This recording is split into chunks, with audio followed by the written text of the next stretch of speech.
मैं केवल 2 साल का ही था तो जिंदगी का सबसे क्रूर और भयानक इम्तिहान मैंने दिया और देना पड़ा। क्या कर पाएगा, जिंदगी में कहाँ जाएगा, इसको कौन सहारा देगा। तुम कुछ ऐसा करो, अपना प्राइवेट प्रैक्टिस कर लो, बाकी जगह तो तुम कहीं सर्वाइव नहीं कर पाओगे, बड़े बड़े इंस्टीट्यूट में तो तुम जा ही नहीं पाओगे। फिर मेरे पास एक चैलेंज आया।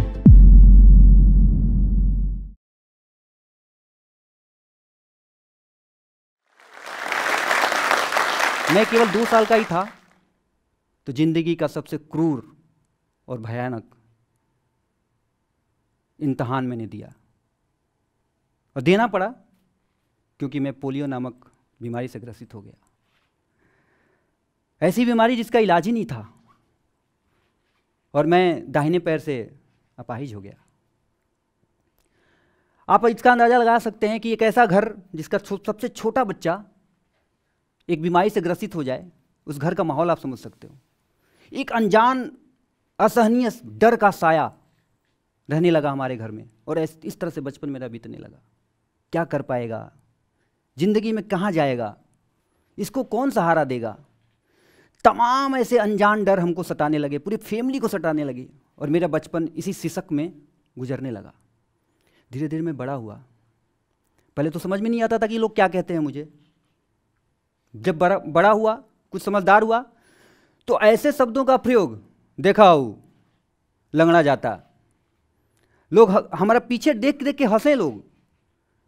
हाँ देखा, पिछले जन्म में ऐसा कोनो कैले हुई काम जरा वजह से आज ये स्थिति बा कि अपना पैर पे भी ढंग से नहीं खड़ा हो पावत। That's the challenge I face. इस तरह की बचपन मेरी गुजरी। स्कूल मैंने बता ही चुका हूँ कि स्कूल ऐसा था। फिर मुझे मौका मिला जवाहर नवोदय विद्यालय में एंट्रेंस का एग्ज़ाम देने के लिए। एग्ज़ाम क्या, और ऐसा लड़का जो ऐसे स्कूल में पढ़ता हो जहाँ पे बिल्डिंगें ना हो, इतने अभावग्रस्त स्कूल से पढ़ा हुआ लड़का क्या जवाहर नवोदय विद्यालय में सिलेक्ट हो पाएगा। और चैलेंज और तब दुगना हो जाता है जब आप फिजिकली हैंडीकैप्ड हो, विकलांग हो। तो मेरे लिए एक बहुत बड़ा चैलेंज था। मैंने एंट्रेंस की तैयारी चालू की। मेरे पेरेंट्स थोड़ा मेरे पढ़ाई के लेकर सजग थे। मैंने एंट्रेंस की पढ़ाई अपनी चालू की और सबसे बड़ा जो एग्ज़ाम उस समय का होता था उसमें मैं टॉप किया और जवाहर नवोदय विद्यालय में सिलेक्ट हो गया। तो एक ऐसा लड़का जो स्कूल में ऐसे स्कूल से पढ़ा हो, विकलांग हो, सिलेक्ट होना अपने आप में बहुत बड़ी बात थी। सिलेक्ट होने के बाद वहाँ पे भी नवोदय में अपना काम स्वयं करना पड़ता है। थाली से लेके कपड़े धोने तक सब कुछ आपको करना पड़ता है। प्रेयर में जाना है आपको करना पड़ता है। पहले तो हमारे पेरेंट्स थे तो हमको सहारा दे देते, मित्र थे सहारा दे देते थे। वहाँ पे तो आप अकेले रहते हो, कुछ भी नहीं कर सकते, किसी के साथ की जरूरत ही नहीं होती। वहाँ पे फिर से चैलेंज आया मेरे सामने। लाइन में लगना होता था। ऐसा उस समय सबसे बड़ी बात यह है कि उस समय कोई रिजर्वेशन नहीं होता था जवाहर नवोदय विद्यालय के सिलेक्ट होने के लिए कि फिजिकली हैंडीकैप्ड है इसलिए इसको रिजर्वेशन दिया जाए। तो बिना रिजर्वेशन के मैं सिलेक्ट हुआ था। लाइन में लग के खाना खाना, लाइन में लग के हैंडपम्प चला के पानी भरना, अपने कपड़े धोना, ये सब कुछ काम मैं करता था। इसके बावजूद भी कहीं ना कहीं मुझे उस शब्द से हमेशा 2-4 होना पड़ा, वो लंगड़ा वर्ड। उसके बावजूद मैंने चैलेंज फेस की। क्लास 6 से लेके क्लास 12 तक आई was the one of the topper of my class. 10th में मैंने इतने नंबर लाए कि शायद 20 साल बीत गए, पूरे गांव में मेरे इतना नंबर कोई नहीं लाया। इसके बाद फिर से मेरे सामने एक क्वेश्चन आया, मेरे पास फिर से एक चैलेंज आया, पीएमटी का एग्ज़ाम देना। उसमें पीएमटी का एग्ज़ाम देने का बहुत खौफ हुआ करता था। और ये भी कि आप जब इस तरह के विकलांगता लेके आप आते हो तो और ज़्यादा आपको चैलेंज फेस करना पड़ता है। उसमें स्कूल में क्या होगा, मेडिकल में कैसे आप एक्सेल कर पाओगे, ये सब तमाम तरह की मेरे पास हमेशा से क्वेश्चन मार्क मेरे ऊपर हमेशा से रहा। एमबीबीएस में सेलेक्ट होने की जब बात आई, एंट्रेंस एग्ज़ाम दिया और उस एंट्रेंस एग्ज़ाम में जितने भी मैंने एग्ज़ाम दिया, हिंदुस्तान के ऐसा कोई एग्ज़ाम नहीं है जिसमें मैं सेलेक्ट नहीं हुआ। ये फिर सेलेक्ट होने के बाद जब मैं एमबीबीएस में एडमिशन लिया तो 200 का बैच हुआ करता था। तो वहाँ पे उसी समय एक फिल्म रिलीज हुई थी, ओमकारा। उसका एक कैरेक्टर था लंगड़ा त्यागी। मुझे उस वर्ड से फिर से 2-4 होना पड़ा। मेरे बैचमेट, मेरे क्लासमेट, मेरे एमबीबीएस के स्टूडेंट मुझे लंगड़ा त्यागी के नाम से संबोधित करने लगे। क्या करता, लेकिन कहीं ना कहीं एक जज्बा था कि अगर मैं लंगड़ा त्यागी हूँ तो एक ना एक दिन कुछ ऐसा करके बताऊंगा कि जिसका नाम लोगे और उसके लिए तालियां बजाओगे। धीरे धीरे धीरे धीरे मैं एमबीबीएस पढ़ता गया, क्लास पे class, first year, second year, third year, fourth year, fifth year तक जाते जाते सबसे बड़ी चीज़ ये रही कि जो मुझसे ज़्यादा रैंक लेके आए थे एमबीबीएस में सिलेक्ट हुए थे और जो मुझे लंगड़ा त्यागी कहते थे वो फेल हो गए और मैं एमबीबीएस बहुत फ्लाइंग कलर के साथ पास हो गया। इंटर्नशिप में जब आया तो एमडी और एमएस का एग्जाम देना होता था और हिंदुस्तान के सबसे प्रतिष्ठित संस्थान एम्स और जिपमर का एग्जाम हमारे 200 बैच में कम से कम 150 लोगों ने अपीयर किया उस एंट्रेंस एग्जाम में। और एंट्रेंस एग्जामिनेशन में केवल और केवल एक लड़का क्वालिफाई किया और सिलेक्ट हुआ और वो लड़का अरुण पांडे था, लंगड़ा त्यागी था। उस दिन से फिर उस समय भी एक फिल्म रिलीज हुई थी 3 इडियट। उस दिन से मेरे दोस्त मुझे लंगड़ा त्यागी ना कहकर रेंचो के नाम से संबोधित करने लगे। ये था अरुण पांडे। तो मैं लंगड़ा त्यागी से रेंचो बन गया था जब एमएस और एमडी में सेलेक्ट हो गया, जिपमर और एम्स और बाकी के पीएमटी बाकी के पोस्ट ग्रेजुएट एग्जामिनेशन में मैं रेंचो बन गया।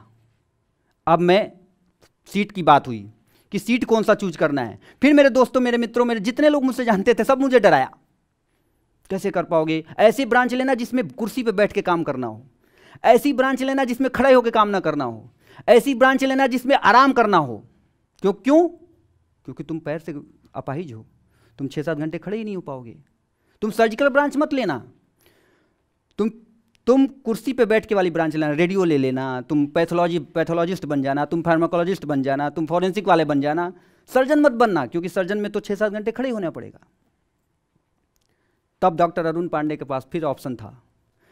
कोई ऐसी ब्रांच नहीं थी जो डॉक्टर अरुण पांडे ना पा पाते, लेकिन डॉक्टर अरुण ने, और उस समय मेरे दोस्त बताते थे कि ऑर्थोपेडिक्स सर्जरी जो होती है, ऑर्थोपेडिक सर्जन जो होता है वो सबसे ज़्यादा काम करता है, सबसे ज़्यादा ताकत लगाने वाला काम होता है, सबसे ज़्यादा सर्जरी का टाइम लगता है, ये तो एकदम मत लेना।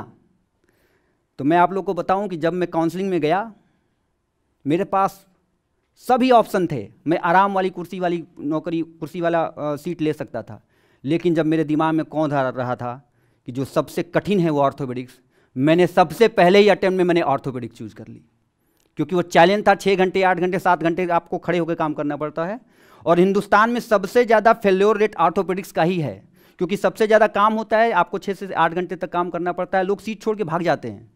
तब मैंने उसको लिया और शायद मैं गर्व के साथ ये कह सकता हूँ कि उस दौरान जब मैंने सीट ली, एमएस और एमडी की सीट उठाई, तो उस मेडिकल कॉलेज में, झांसी मेडिकल कॉलेज में, I was the first doctor to select as a best doctor in the orthopaedics. इसके बाद जैसे मैंने एमएस एग्ज़ाम पास किया, बेस्ट डॉक्टर का खिताब पाके, फिर मैंने एग्ज़ाम दिया एक और, फिर बोला गया कि एमएस तो कर लिया, भविष्य में जिस तरह से तुम हैंडीकैप्ड हो सकता है कि तुमको तो कोई मरीज ही नहीं दिखाने आएगा, क्योंकि तुम तो पैर से ही लाचार हो, पैर से ही तुम्हारा दिक्कत है, तुम्हें कौन मरीज आएगा कि तुम ऑर्थोपेडिक सर्जन हो।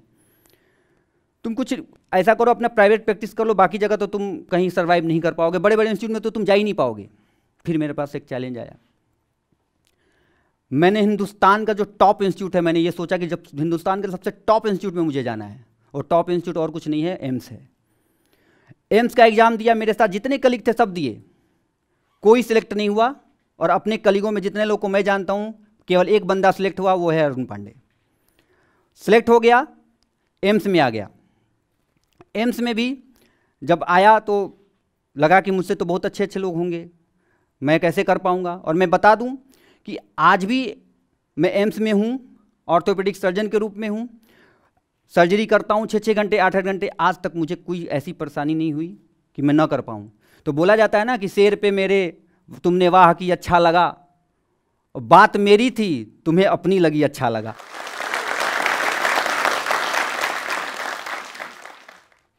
कई बार फिर क्वेश्चन उठा कि ऑर्थोपेडिक सर्जन बन गए। कविता कहानी में बहुत ज़्यादा इंटरेस्ट रहा है मेरा, अब तक लगभग 100-150 स्टेज शो कर चुका हूँ, कवि सम्मेलन कर चुका हूँ। हिंदुस्तान में ऐसा कोई कवि नहीं है जिसके साथ मैंने कवि सम्मेलन किया नहीं हो। तो फिर बोला गया कि ऑर्थोपेडिक के साथ आप कैसे कर पाओगे, क्योंकि इसमें ऑर्थोपेडिक्स में ही आपको टाइम नहीं मिलता है। तो आज तक लगभग हिंदुस्तान का ऐसा कोई कोना नहीं है जहाँ पे एज ए कवि मैं गया नहीं हूँ, और एब्रॉड में सिंगापुर में मैं कवि सम्मेलन करके आया हूँ। तो अगर ये कहना होता है कि केवल ऑर्थोपेडिक सर्जन बन के टाइम नहीं मिलता है, तो इसको भी ये भी चैलेंज के रूप में मैंने लिया कि एज ए ऑर्थोपेडिक सर्जन आप और एक्स्ट्रा क्या कर सकते हो। मैं ये करके दिखाया कि मैं एक कवि हूँ और मैं कवि बन के बना सकता हूँ, और कवि बन के पूरे देश में जा सकता हूँ, अपने टाइम का मैनेजमेंट में इस तरह से कर सकता हूँ। तो इस तरह की बातों से लेके मुझे हमेशा अपने चैलेंज को फेस किया है, और मेरा मानना है कि मुझ जैसा बंदा अगर इस तरह से काम कर सकता है तो दुनिया का कोई भी बंदा हर एक काम कर सकता है, क्योंकि मेरे डिक्शनरी में being a handicap person there is no word exist like impossible. मैंने इम्पॉसिबल को हटा दिया है अपनी लाइफ से, और आज की स्थिति ये है कि बहुत सारे जगहों पे बुलाया जाता हूँ इसीलिए कि क्या आपने ज़िंदगी में पाया, क्या खोया।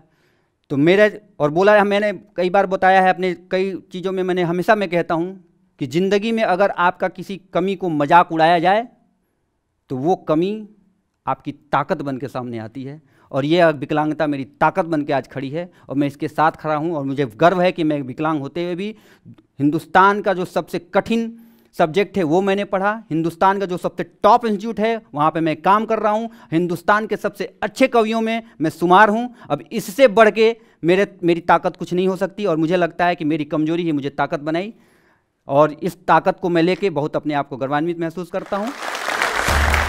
इस वीडियो के बारे में अपनी राय नीचे कमेंट सेक्शन में हमें बताएं, और अपने दोस्तों के साथ ये वीडियो शेयर करना ना भूलें।